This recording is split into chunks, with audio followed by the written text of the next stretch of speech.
Welcome back to Halftime Report. Well, Lupin reported a strong set of Q2 FY numbers. India sales grew by 19%. In fact, it outperformed in diabetes, cardiology, respiratory, as well as GI in India.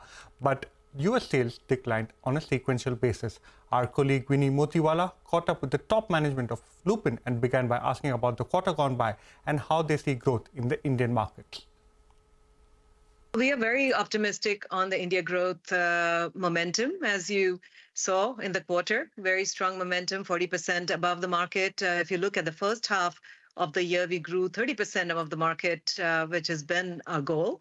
And very pleased that all our therapy areas, the major therapy areas, cardiovascular, diabetes, respiratory, GI, have been well above the market. Also, areas that we've been challenged in the past, like diabetes, due to loss of exclusivity, has bounced back at above market growth. So very pleased with the growth in India, as well as continued momentum going forward, based on both a strong portfolio of innovative products as well as our reach through a 10,000 people sales force.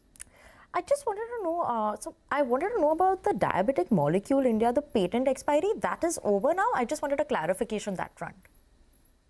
Yeah, I think some of the bigger ones are gone. We still have one which will come up at the end of the fiscal, which is the last of the exclusivities running out. After that, we would expect to be able to ramp up the growth even more. So I think we'll still end up at single-digit growth this year because we'll lose out something in that last quarter. But then from next year, we should start seeing stronger growth in diabetes also again.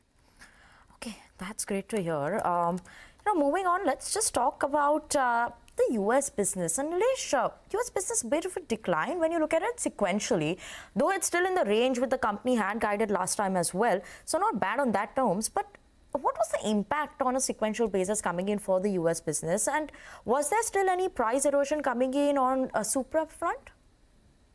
So maybe I'll start and then hand over to Vinita. I think the US business is going strong for us. In the bigger sense, I think this is the complex generic pipeline coming to market. You see the year-on-year growth. Yes, you see a little bit of adjustment sequentially, but I mean, complex generics are just a very large part of what we do today. 40% of the business comes from complex generics in the US, and that's backed on the inhalation products that we brought to market. Very proud that we got both an MDI and a DPI to market. But I'll let Vinita add more color.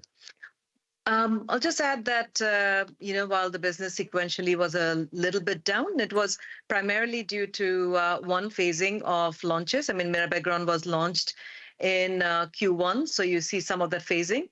And we expected competition on products like Suprep and doxycycline that have shown into Q2 numbers.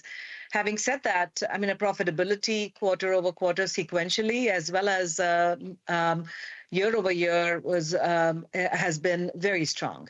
So we're very pleased to continue to improve profitability of the US business while sustaining the inline portfolio and tackling additional competition on products that have been exclusive. Sure.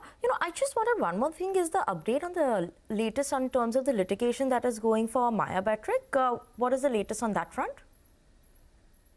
So the case has been remanded back to the district court by the Federal Circuit. So it's back to the same court that already ruled in favor of generics.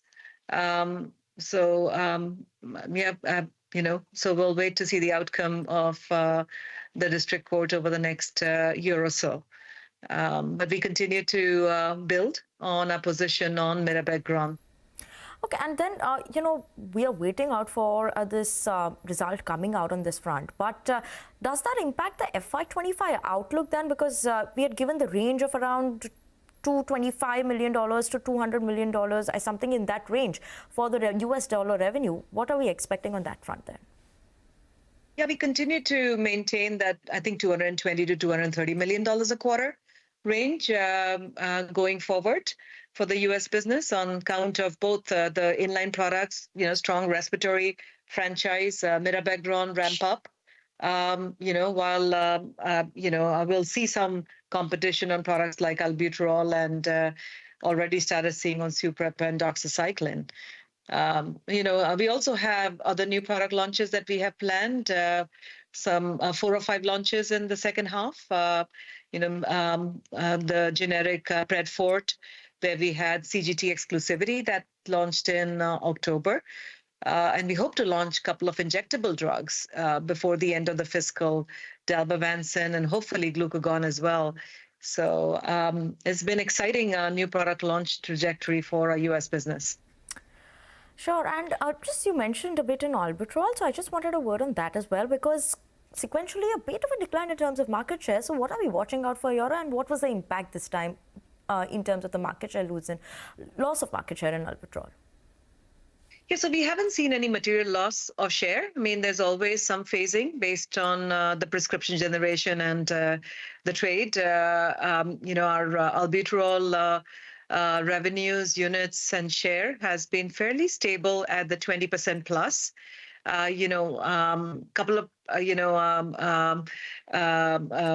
there may be some marginal change quarter over quarter, month over month, but overall there's not been any material shift. Having said that, we expect some competition impact of Amphastar that has recently entered going forward. So expect to offset that with our other inline products as well as new products that are ramping up. Sure. Ramesh, I just want a word in terms of overall, given that there are so many triggers for the company as well, launches that are planned, what are we expecting in terms of revenue growth outlook for the second half of the year, FY26 as well, and in terms of margins? Are these levels we are looking at something that is sustainable?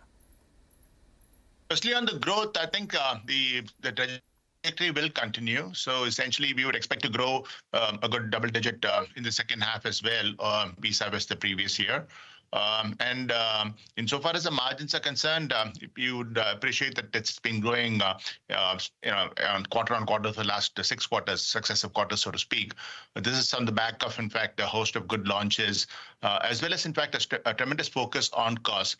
On every aspect of the P&L, so to speak, in terms of the gross margins, that's gone up because of the buoyancy on the top line, and a host of lines below that. The productivity of people at the factory level, productivity of the sales force, at the R&D level, and a host of other things in terms of the G&A itself. All of this has borne pretty good fruit, and that's there for people to witness. We believe that the core margin should be 23-25% irrespective of launches, and that's what we are trying to aim to. At the beginning of the year, we said that it should be around the 20.5 for the full year, or 21. So in the second, and this time around, given the buoyancy, we believe that we should be between 22 and 23% for the full year considered. Sure. Nilesh, I just want a word in terms of, obviously, there's a lot of buzz that's coming around the GLP-1 drug. The company said that they're working on some bit of a license for this as well in terms of branded market, such as India plus oral semaglutide is something that they're working at. Any status, any update on that front? Yeah, short answer, we hope to be in the first wave of people bringing GLP-1 generics or innovative products to the market. We're working obviously on semaglutide. We have others in the pipeline as well.